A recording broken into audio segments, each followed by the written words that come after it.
you guys. That's You right. have an AVR, right? AVR. And you had to get either you had $1,500 to spend on subs. Let's make it 2,000. You had 2,000 to spend on subs, right? Oh, And only $100 on speakers, just main speakers on your two, or you can spend 2,000 on your main speakers and 100 on your subs. I'd take 2,000 on the main speakers any day of the week. I would go any that, day of the week. 2,000. I go that. And here's why: because if you get a nice set of speakers, main speakers, they can have decent sub performance. Yeah, that's probably not a good example. At least it tides you over. Yeah. At least it tides you over. Let's go 500 then, because I mean, that's a lot of people think like. Even today, I got a comment. Oh, I only have 5.2.1, 5.1.2 because that's all I can afford. I'm like, dude, awesome. That's fine. That's what I bought everything piece by piece because that's just if you even trying to help some people with their home theater or whatever. I gave them like 3 options, and they're like, "Well, which option would you go with?" I'm like, "I would go with this option. It is the most expensive. However, I just do it in stages." Yeah, because you'll get better equipment that way, and at the end, and it is a journey. Like you don't want to just blow your load like right away, and like, oh man, what do I get next? There's nothing to get. You're done. You got it all at once, dumbass. Enjoy the process, like man. exactly. So and then HiFi Nest 343 says his question is separates / pre-pro or a second sub. If that's the case, that is a little bit different. Then I would start buying amplifiers first in preparation for the preamp processor, because that's probably going to cost you the most. If you're gonna get separates and a pre-pro, you're gonna get a second sub eventually anyway. Right. Somebody who buys that doesn't go with one sub. And then at the same time, you also need to make sure your sub has XLR inputs. So whichever first sub you have, if it doesn't, and you go to pre-pro, then now you're going to be picking up 2 subs. Not for the price of one. Michael, for that would you say the same thing if I said $500 on main speakers and let's say $200 on sub? Which one so would I rather have? Or $200 on so 500 and 200. That's a little bit closer. Now you have to. What are you gonna do? I mean, it's hard to say. $500. Because what $200 for speakers would get you? Get some like some ELACs, right? ELAC, something like that, and then 500 on a sub, maybe dude. ELACs, you're definitely going to need a power amp. Yeah, but you might be able to get like a maybe a Hughes or B stock SVS or Monolith, right? Yeah, for $500. Yeah. Or would you just go 500, which you'd be able to get some better bookshelf speakers, but $200 on a sub is going to be rough. Yeah. See, I don't think you're going to. I think in that case, it'd probably be better the other way around. Okay. Because you can get kind of more for your dollar in the, say, bookshelf than you're going to get in a subwoofer, unless you buy used. With used, of course, there's anything's possible. You can find some really, really awesome sub.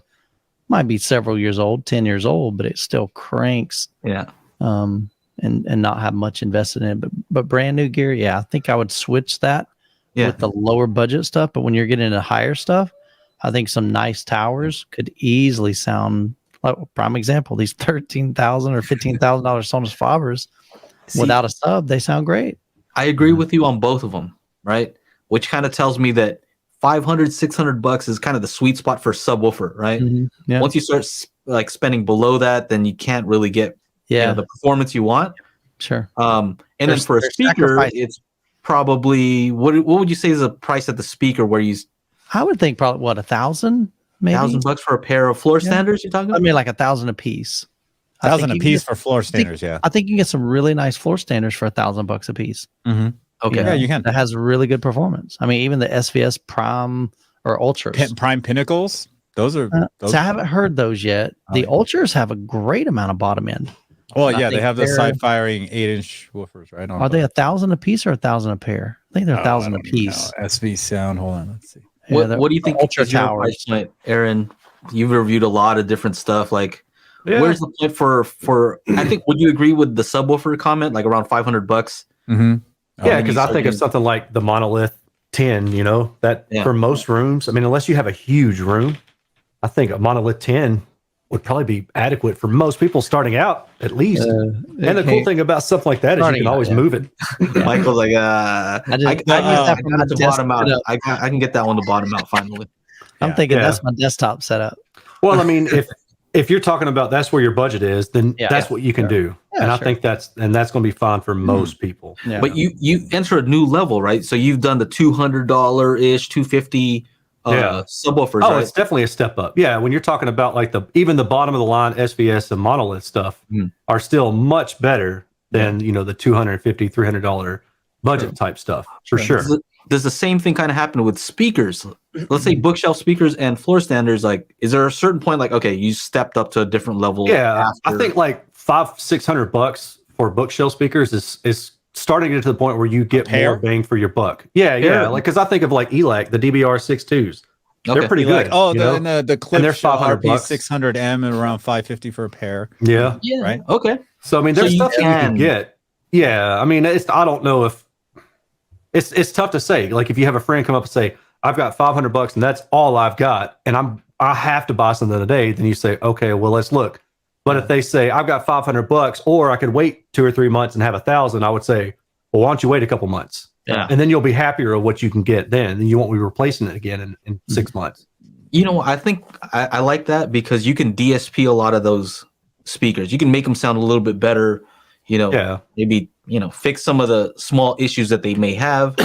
But like, let's say with a sub that's not capable, you can't DSP it to. Yeah, you can't give it more. But yeah, that's true. Yeah. So if you're somebody like Michael and you're like, I bottomed that thing out within 10 seconds listening to it. Well, that ain't going to work for you. You better find. And that's nothing worse than hitting the limits of a speaker well before you wanted to or you expected to. Like if you spend $200 on a pair of cheap bookshelf speakers, then naturally you're not going to expect it to give you 30 or 40 hertz bass. Right. But if you spend $1,000 on a set of towers, then you expect it to go down a little bit lower. And when it doesn't, you're like, well, that sucks. You're like, oh, that's lame. So, Mike, to answer your question, the SVS Ultras are $1,200 each, and the Prime Pinnacle. Wow. So they went up. Yeah. So then the Prime Pinnacles are $899 each. So they fall into that $1,000 per. And I actually like those quite a bit. I've heard some great things. I just haven't personally reviewed them. The fun fact about those is that they're so short. Like, very and skinny they just and they put out a lot of sound. So that's what I was like, impressed with.